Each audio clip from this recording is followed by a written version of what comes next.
Bonjour à tous et bienvenue dans cette nouvelle édition d'FMC TV, votre web TV 100% Oise. Nous irons tout d'abord au prieuré de Variville à Leeds où l'Académie des Sens a organisé plusieurs ateliers. Puis les courses semi-nocturnes arrivent à Grand Galop à Chantilly. Nous avons interviewé le directeur de l'hippodrome. Alors que les Isariens vont devoir choisir leur maire, nous avons essayé de savoir quels étaient leurs sentiments sur les élections municipales.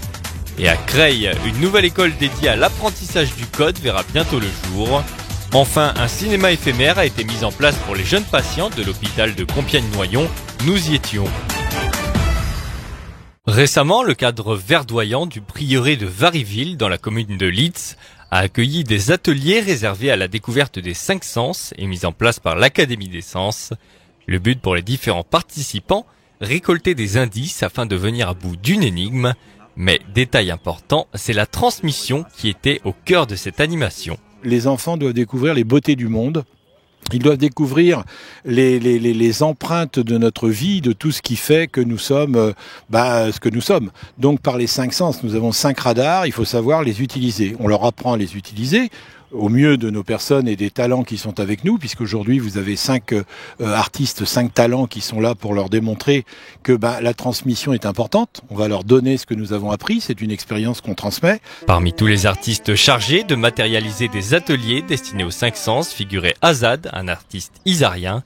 Récemment, ce dernier a installé une imposante colonne à l'entrée de la commune d'Étouilles, réalisée avec de vieux journaux. Mais loin du monolithe de papier qui mesure 3 mètres et pèse 3 tonnes, Azad a installé pour l'Académie des Sens une œuvre plus modeste.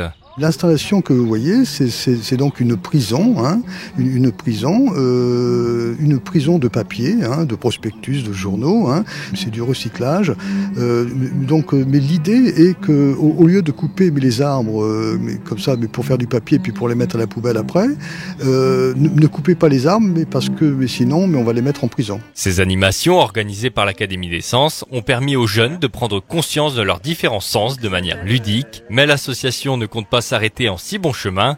Elle cherche désormais un site où construire un complexe sensoriel européen.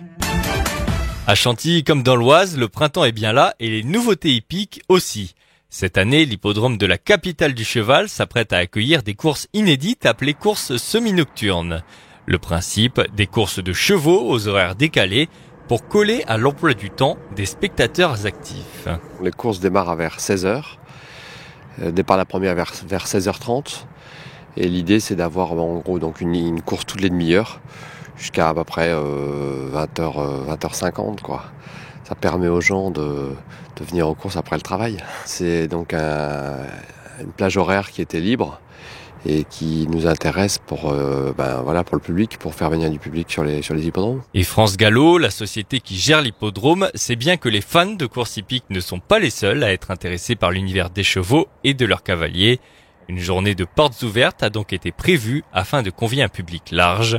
Des visites et des activités sont à prévoir. Le samedi 7 juin, on a course en semi-nocturne à l'hippodrome de Chantilly et ça sera l'occasion, on va organiser une journée porte ouverte. Le cheval à Chantilly, c'est une journée complète parce que ça va démarrer le matin avec des visites du centre d'entraînement et des écuries de course.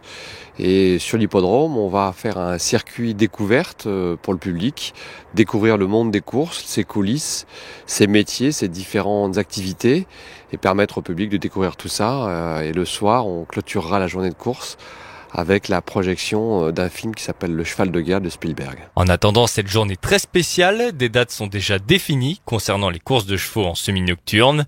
Les 3 premières compétitions entre étalons auront lieu les 9, 16 et 26 avril prochains.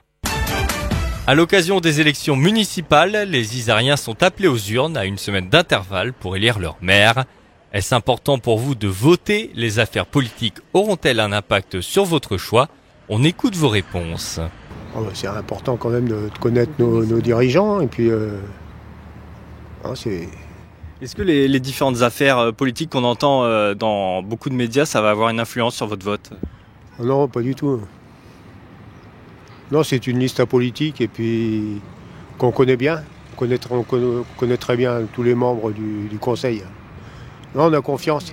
Pourquoi c'est important pour vous de voter? Parce que c'est la vie de la collectivité, donc faut faire son choix, donc c'est important de participer. Est-ce que les différentes affaires politiques qu'on entend en ce moment dans les médias, ça va influencer votre vote? Peut-être légèrement, mais pas plus que ça. Je pense que quand on va voter, on a déjà une idée précise quand même. Pourquoi c'est important pour vous de voter? Pour participer, puis pour faire un choix. Est-ce que les affaires politiques qu'on entend en ce moment dans les médias, ça va influencer votre vote? Pas au niveau communal, moi je suis dans une commune où il y a 3000 habitants, donc c'est pas des listes, on va dire, politiques. Je suis pas inscrit sur la liste en fait. J'ai déménagé pas longtemps et j'ai pas fait l'inscription. Et sinon, c'est important pour vous de voter? Non, du tout. Pourquoi ça? Il n'y a aucun changement de toute façon. Qu'on vote ou qu'on vote pas, c'est toujours pareil. Pourquoi c'est important pour vous de voter? Parce que il faut. Moi je trouve qu'il faut voter, faut savoir faire la part des choses. Pourquoi c'est important pour vous de voter? Si on vote, c'est pour une raison, quoi. C'est pour avoir à dire ce qu'on a à dire. Et défendre le droit, nos valeurs, tout ce qui fait d'une famille, d'une commune. Et est-ce que les différentes affaires politiques vont avoir une influence sur votre vote? Ça, je peux pas vous dire. Ça, je peux pas vous dire. Parce que moi, je vais voter de mon côté, mon âme et conscience. Après, tout dépend ce que les autres personnes vont voter, quoi. Pourquoi c'est important pour vous de voter? Je sais pas, en tant que citoyenne, tout simplement, un devoir citoyen. C'est tout. Est-ce que les différentes affaires politiques vont avoir une influence sur votre vote? Pas vraiment, je pense pas. Pas au niveau municipal. Pourquoi c'est important pour vous de voter? C'est un devoir citoyen. C'est le devoir. Moi j'estime que c'est normal, quoi. C'est un devoir citoyen, donc on va voter, puis voilà. Est-ce que les différentes affaires politiques dont on entend parler dans les médias, ça va avoir une influence sur votre vote? Ouais, quand même, ouais. Oui. Ouais. Ah ouais, carrément. Ouais. Bon, je sais pas encore pour qui je vais voter, ou si je vais voter blanc, ou je sais pas. On verra bien le moment venu, quoi. Pour l'instant, je sais pas. Pourquoi c'est important pour vous de voter? C'est un devoir de Français, de Républicains. Est-ce que les différentes affaires politiques dont on entend parler en ce moment, ça va avoir une influence sur votre vote? Du tout. Du tout. Non, c'est une question de maire et de son action au sein de la ville qui est important. Il y a peu, à la mairie de Creil, l'arrivée de l'école de code Webforce 3 a été officiellement annoncée. L'établissement déjà présent sur Paris propose une formation intensive étalée sur 3 mois et dédiée à tous, et notamment aux étudiants qui n'achèvent pas leur première année d'université. L'école ambitionne de rendre ses élèves aptes à rentrer directement en entreprise pour exercer des métiers concrets. De manière extrêmement condensée, on les forme au métier du web, c'est-à-dire les 2 métiers fondamentaux sur Internet, que sont l'intégrateur. Donc l'intégrateur, c'est celui qui fait la mise en page, ce que vous voyez lorsque vous arrivez sur un site Internet. Et le développeur, c'est celui qui fait toutes les requêtes de ces pages-là avec les bases de données qui contiennent les produits qui vont être affichés ou les images qui vont être affichées. Et l'installation de Webforce 3 à Creil a été encouragée par Yves Rome, le président du Conseil général de l'Oise. Pour ce dernier, le département doit être à la pointe dans les usages des nouvelles technologies. C'est parce que nous échangeons et que j'ai observé la réussite de cette implantation à Paris que j'ai voulu que notre département soit la première collectivité autour de la ville de Creil qui puisse offrir à ces jeunes en déshérence l'occasion de s'emparer des réseaux que nous allons construire pour développer les usages du numérique et répondre aux besoins de l'économie numérique en matière d'emploi. Il faudra désormais attendre début avril pour que Webforce 3 ouvre son établissement à Creil. Mais la formation intensive a un prix qu'il faut payer, 3 000 € par élève. Une somme qui peut être en partie prise en charge par des partenaires tels que Pôle emploi. Il y a quelques jours, les enfants admis dans le service de pédiatrie du centre hospitalier de Compiègne-Noyon ont eu la chance d'assister à la projection d'un film. C'est l'association Les Toiles Enchantées qui s'est chargée de transformer une salle de l'hôpital compiègnois en une véritable salle de cinéma. Un défi sportif qui est répété 350 fois par an par les employés de cette association, parrainé par Alain Chabat. On va dire c'est un challenge journalier, puisque nous on a un cinéma itinérant.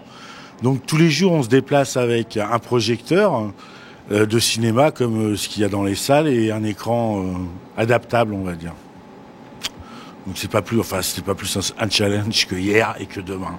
On est heureux de se donner du bonheur et de la joie à des enfants qui sont pas forcément en situation où ils en ont beaucoup. Les petits spectateurs, dont certains étaient accompagnés de leurs parents, se sont installés sagement en attendant la diffusion du film.